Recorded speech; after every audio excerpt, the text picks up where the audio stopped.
To the best of your ability, you want to keep your forearms, these parts, lined up with your knuckles. So you have a powerful swing and you're not breaking your knuckles. Now, you can do this, but it's still in line with your knuckles. Because if I'm doing this, I'm breaking my wrist here. So the force goes into the hand and not the forearms. Same thing here. If you see that, my knuckles aren't lined up with my wrist. I want this because the forearms draw power and go straight into the blade. If your knuckles are lined up with your forearm, that means your forearms are lined up with the blade.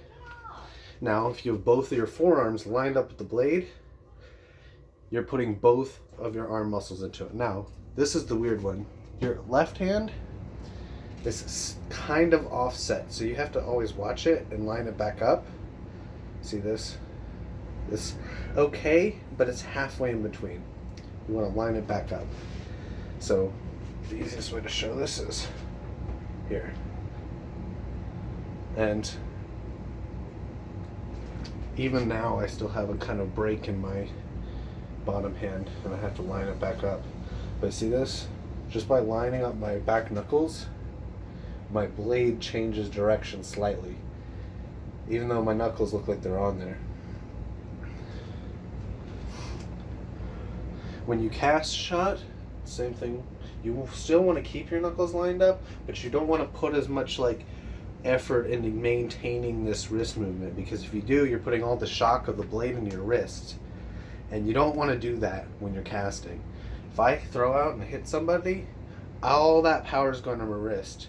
So when you cast, you want to not put as much emphasis on your wrist. You do want to make sure it's lined up though. You never want to hit a target with a broken wrist. I throw the shot out, I still have my fingers lined up, but I'm not like putting tension in my wrist. I'm relaxing the wrist a little bit.